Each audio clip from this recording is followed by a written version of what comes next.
أعوذ بالله السميع العليم من الشيطان الرجيم بسم الله الرحمن الرحيم وبه نستعين إنه خير ناصر ومعين رب صل على محمد وآله الطيبين الطاهرين. On était toujours en train de voir ensemble avec notre modeste connaissance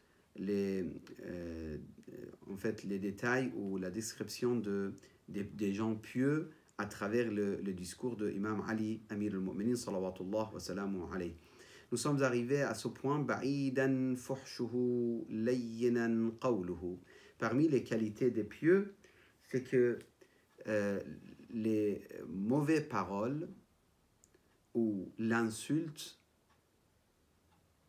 est très loin d'eux.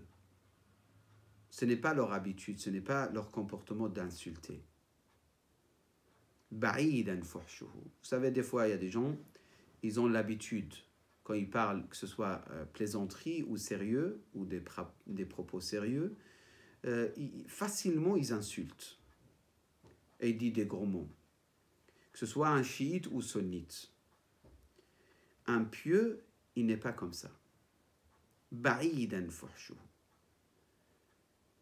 Plutôt, il dit des belles choses, il dit des belles phrases, des beaux paroles. Il ne dit pas des choses qui font mal ou qui blessent, mais plutôt les choses qui peuvent guérir le cœur des autres. Layyinan qawluhu. Leur propos est doux.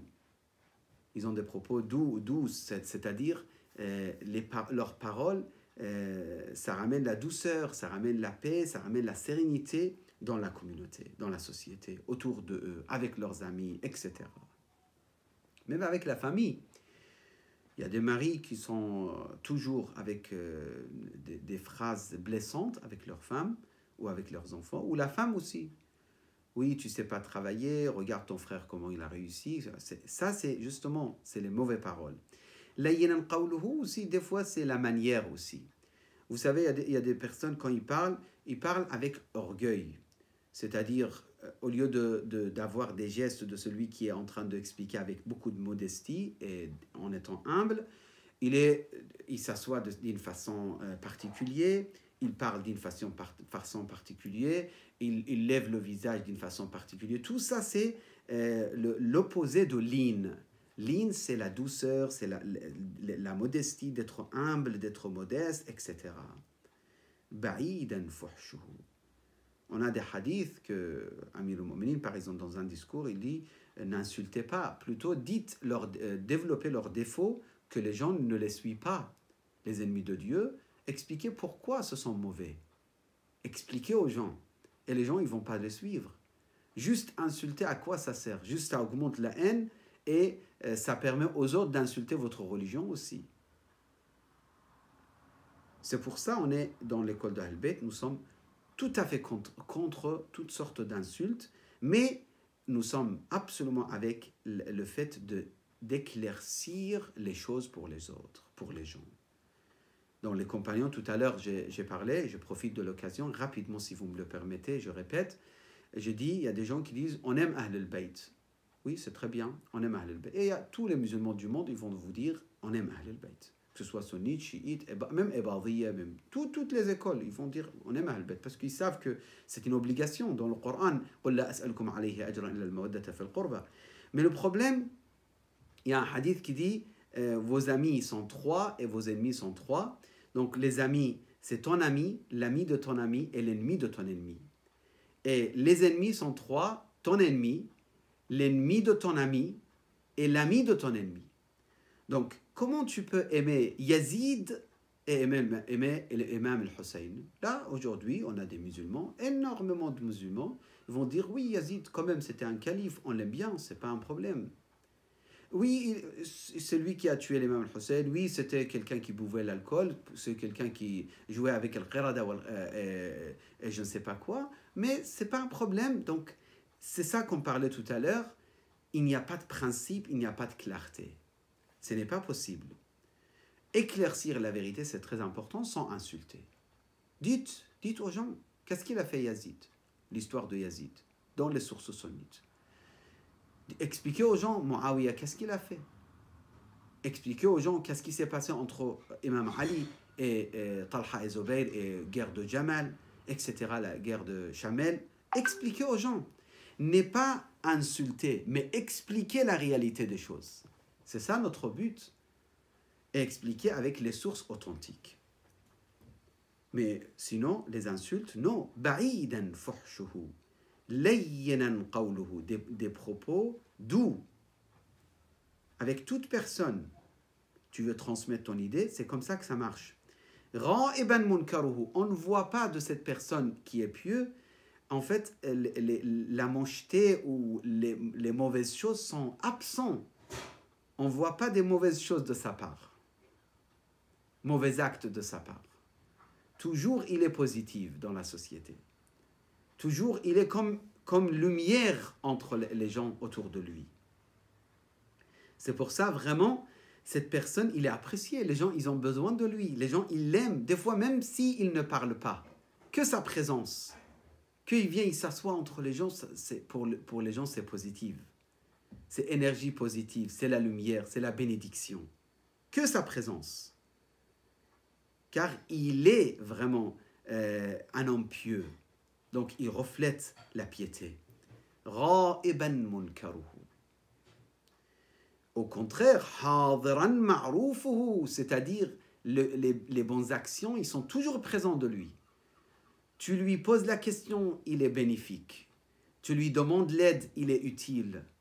Tu lui demandes des conseils, il te donne les meilleurs de conseils, avec beaucoup de sincérité. Il n'y a pas de jalousie dans ses paroles, il n'y a pas d'intérêt personnel dans ses paroles. Quand il parle en se mettant devant Allah, en disant « je dis ce qui est utile pour les autres ». Il ne ramène pas les gens vers lui-même, comme beaucoup de savants d'aujourd'hui. Quand il parle, c'est qu'il cherche à obtenir des personnes qui vont dire « oui, toi, tu es génial, toi, tu es extraordinaire, toi, tu es savant, toi, tu es je ne sais pas quoi ». Non. En fait, c'est comme leur lumière, c'est comme une bénédiction qui rayonne ou qui illumine toute la communauté ou les personnes qui les entourent. Muqbilan khayruhu, mudbiran sharruhu. Le bien de lui avance vers les gens et le mal, il est absolument absent de sa personnalité. Donc, pour dire un mot très important ici, comment faire ba'idan fuhshuhu layyinan qawluhu? À chaque fois, Amir al-Mu'minin souligne que d'abord nettoyage, purification et après l'embellissement. Tu peux dire des phrases positives ou des beaux paroles, mais juste après tu insultes, tu détruis tout finalement. Il faut la purification. Cette langue avec laquelle tu veux t'adresser à Allah, tu veux parler avec Allah en disant Ilahi wa Rabbi man li ghayruk, Ilahi wa Rabbi as'aluka, dans le dua kumail ou dans le munajat ou dans le dua Jawshan Kabir, Ya Habiba man la habiba lah, Ya Tabiba man la tabiba lah, ou dans les munajat Ilahi wa khallaqi wa harzi wa maw'ili ilayka lada al-yusra wa al-i'sar ahja'u. Tous ces munajats, toutes ces phrases magnifiques, si tout d'un coup tu dis des mauvaises choses, c'est comme si le savant il a donné cet exemple et que j'ai beaucoup apprécié. Je donne cet exemple toujours. L'assiette dans laquelle tu mets des mauvaises choses ou des saletés, et après tu mets quelque chose de très très bon et tu présentes aux autres. Ils te disent, je ne peux pas manger ça parce que l'assiette était très sale. Il y avait de l'impureté dans l'assiette. Il y avait des choses impures dans l'assiette, même si tu mets les meilleurs de repas. Donc, d'abord, la purification, c'est ça qu'on parle dans l'éthique, takhliya, vider notre cœur, vider notre pensée de tout ce qui est mauvais. Et puis, on parle de tahliya, et puis embellissement. Si vous faites tahliya avec dhikrillah, quelqu'un il prend le chapelet, il fait 1000 fois, par exemple, la ilaha illallah, c'est extraordinaire, c'est très bien. Mais au milieu de la ilaha illallah, il est en train de faire médisance, par exemple. Ou il est en train de mentir. Ou il dit des phrases à sa femme qui blessent. Il dit à sa femme, toi, de toute façon, tu seras rien, tu m'écoutes pas, tu seras toujours dans l'égarement, toi. Et la ilaha illallah, la ilaha illallah. À quoi ça sert?